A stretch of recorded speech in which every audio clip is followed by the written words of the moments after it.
Welcome, Dr. James Beckett Sports Card Insights, here with Rich Klein. We're going to talk about the return of Bowman baseball, 89 to 91, before some of you were born, but still part of the hobby lore. Thanks, Topps, Panini, Upper Deck, Heritage Auctions, Huggins & Scott Auctions, Mike Stadium Sports Card, Burbank Sports Cards, ComC.com, Beckett Media, Beckett Grading, Beckett Authentication, all wonderful sponsors. Patronize them. Bowman, part of Topps, very competitive in the 50s, went dormant for a while, and for some reason, Topps brought him out in 89. So, Rich, welcome to the show. What is your recollection of the fanfare? It was huge because it was just new. And as we were thinking about this, I realized in 89 what it did is that there was a temporary shortage that lasted for a month or so of 8-pocket pages. Really? Because you weren't having a lot of new Bowmans would necessarily hit the market from the Topps, the pre-57s. Not a ton of them would re-hit the market. You had a pretty steady amount of the vintage oversized cards. It increased the demand, and the supply was the same. All of a sudden, you've got this huge amount of new cards coming out that are that size. And in those days, and I'm going to use the word everybody, you never use the word everybody, but so many collectors were taking their cards, building their sets, and putting them into sheets and albums because it just looks nice. And 89 Bowman, to its credit, is an absolutely beautiful set. I can't get over the height. Yeah. It just tears me up. And then and in 8-pocket sheets, you've got to go horizontal. Yeah. So the aesthetic was Topps. You think that's intentional or a misfire? I think it's both. It was a huge hit in 89. But as you said, doing the design the way they did goofed up some of the demand for the next couple of years, which we'll get into. But 89 is huge. No, but just because of Griffey. But even Griffey, but then other people too. The other thing with 89, and he's no longer with us, but I'm going to use an example of Johnny Ard. Johnny Ard was a first-round draft pick of the Minnesota Twins. They started using, Austin Manahan was the first-round draft pick of the Pittsburgh Pirates. Yeah. They were using that to put prospects onto cards. It's not just Griffey. Prospects. It's really the first prospect-driven set. They continue that till this day, but those are prospect-driven cards. And it was prospect-driven set. Prospect-driven set. That had a nice. No, that was part of the plan. Yes, I'm sure that was part of the plan. Yes, that is definitely part of the plan. Plus, Topps is getting more competition in those days. Upper Deck joins in 89, scores 88. They already have Fleer and Donruss they're competing against. They have this deal. They can use these guys in major league uniforms where the other companies are constrained to the 40-man roster, and that's it. Topps had a competitive advantage in the way they approached players and signed players, not necessarily the PA, but individual contracts. Correct. I'm still fixating on the size that they were, because like you said, the 8-pocket sheets, there's a big part of the hobby that likes plastic sheets. And it was a bigger deal then at that time. Do you think they just were thinking we need that extra differential that people will see that, hey, these are not the same as our base Topps flagship set? And they also wanted to evoke the memories of the Bowman set. Because from 53 to 55, the Bowman sets were large. And I think they rather do the large than small. Yes. Okay. So on that sense, but you're right, the design element was a misfire. Not in terms of being large, but how they did the photos on the cards and how the cards would be in plastic sheets. They might have been better off with a 1960 type design and do horizontal to fit in the sheet. To fit in the sheet. I just don't know that they thought about all those things. Okay. The other thing they did that was interesting is they've done Tiffany's before. And my theory is that the Tiffany's for the 89 Bowmans are way easier on the grading perspective because they weren't in packs. They probably went straight to BGS or PSA or someplace. Not in 1989. Eventually, yes. Set aside, but if they're in the Tiffany sealed box or something, then they're broken out and they're going to go to grading as soon as grading hits. Considering their hobby only, that is definitely a big help. Being hobby only is certainly giving less handling than even just selling in a retail store. Yeah. That is one reason they will grade higher. And the 90 Bowman Tiffany will grade higher too. They've just been handled less. Okay, we grouped this episode to be 89, 90, and 91 Bowman baseball. What do they have in common? Only the first set is oversized. Apparently, Bowman figured it out after that. They each had some rookies of note. They're all prospect-oriented, but they don't have any inserts that are worth even but they mentioning. do have inserts in 89 and 90. I know, but they're inconsequential. They are inconsequential, but they're cool. But you're right, there are no inserts. But if you think about it, in those days, none of the sets were insert-driven in 89. Look at the other companies.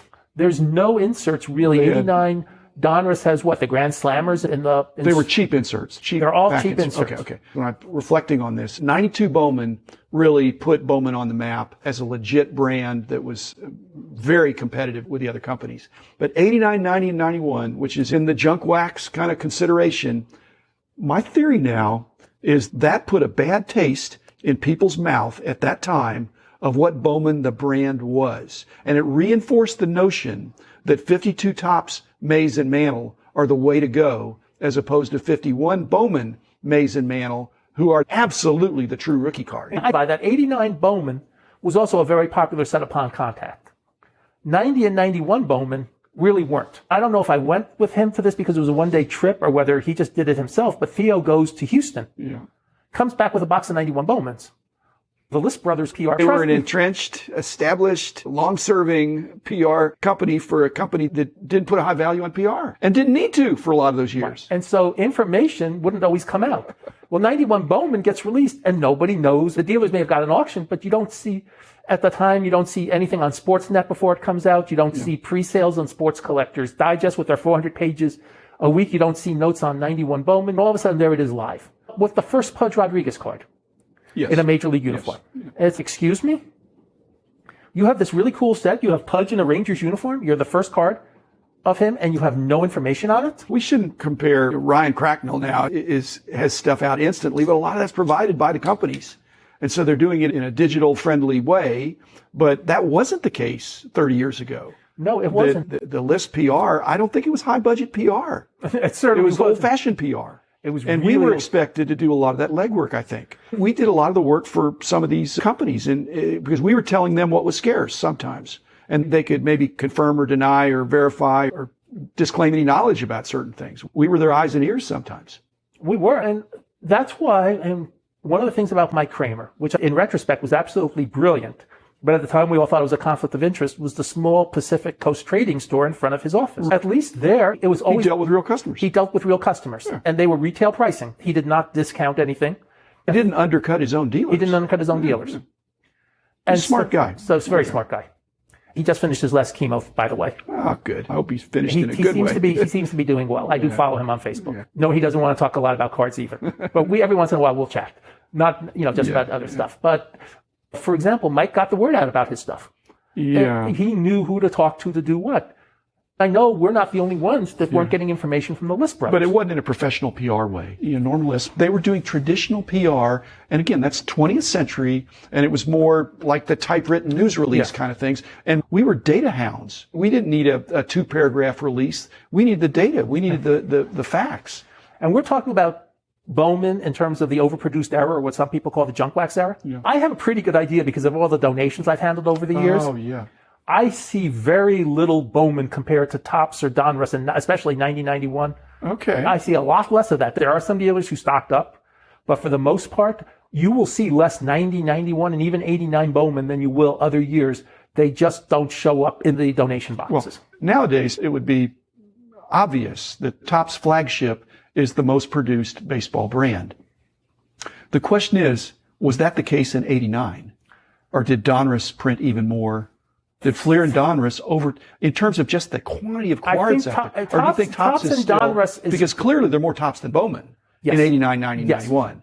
But are you saying that Topps flagship, which prints to demand, I don't think they're overproducing. I think a lot of people collect those sets. Still, there's an awful lot of 89 Donruss out there. Yes, there's a ton of 89 Donruss and 90 Donruss and 91 Donruss to a slightly lesser extent are by far, and 88 Donruss too. They are the 4 biggest years of Donruss. 88 Topps, I think there is more 88 Topps than Donruss. 89, it's borderline 90. It's borderline 91, there's more Topps. Bowman is definitely... And Bowman is way under. Bowman's way under. Under Upper Deck, under Fleer, under... What else would be there? I guess. Well, 91, you have Ultra. Score. Yeah. There's not a ton of 91 Score, but there's definitely more than Bowman. Yeah. So there's something to be said for the... I don't want to say lack of quantity, because that's not really true, but you'll have more trouble chasing down a stack, let's say, of 20 90 Bowman Frank Thomas rookies than you would chasing down even 20 Topps or 20 scored 90 Frank Thomas rookies. Okay. So you like the aesthetic of the 89, 90, 91 design, other than the size, forget about that, 89, 90, 91 Bowman, do you think those are nice I looking really cards? like the 89. Okay. I really like the 89 design. Okay. 90 and 91 are, in my opinion, They're Me Too designs. Yes. They're not fresh. Okay.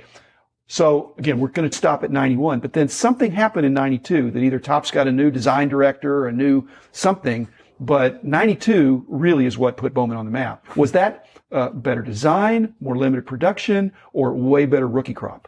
I think it's a mix of all of it. What I mean is 92 Bowman. And more hobby distribution. And a little better kind hobby of, distribution, but it was still tough in the hobby. I remember I'm at a White Plains show Thanksgiving of 92 where, well, thank you. You were nice enough in those days. We had a bunch of us living where we could go home for Thanksgiving. And you had territorial rights. And we had territorial rights. And I had a good show to go to. The rule with my parents at that time was you've got to make sure we get at least one dinner with you.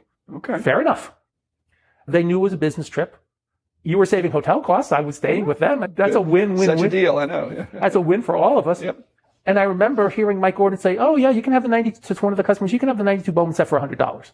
I'm thinking, wait a second, what planet am I on? Because in those days, all the sets are $10, $15, $20. It's like $100. I didn't realize how popular it had gotten. It does have a really good rookie crop. It has one of the, along with Fleer Update, one of the only two Mike Piazza rookie cards. The second year Pedro Martinez card is better than the 91 Upper Deck Final Edition. It's got Manny Ramirez, the gold foil, and the USA. I think Manny Ramirez has 2 rookies in the set. It's obviously got a really good rookie class. It's more popular. The design is beautiful. Yeah. And it's even got the UV coating, which brings it into the 1990s. Yeah, it was a step up. It was definitely a major step up. So even if there's more 92s than 91s, the fact that everything's so much better jump-started the demand. So even if, and I'm just going to throw out numbers, if there's twice as many 92s as 91s, there was 3 times as much demand for the 92s and 91s.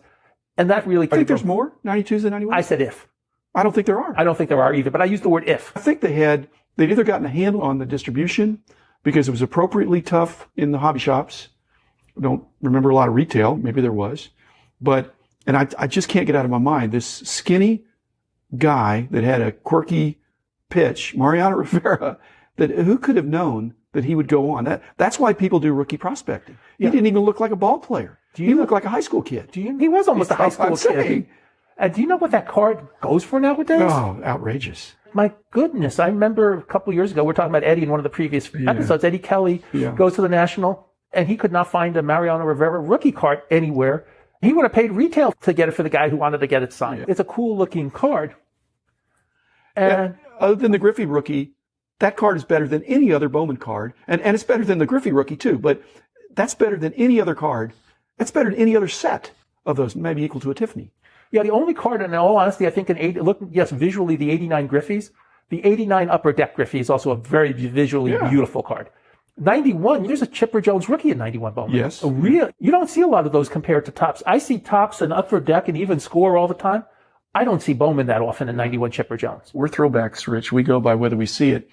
Everybody else is looking at the pop reports to see if it's been graded. I think Bowman's, it's not great card stock, so I think it's probably different. Thanks, Rich, for a walk down memory lane with the resurrection of the Bowman line, which has gone on to great expanded success for Topps, and a lot of fun to see. Still, the prospect orientation that they brought in has lingered. It's been a great development in the hobby and a great feather in Topps cap. So thanks, Rich. Thanks, everybody. Be back again tomorrow.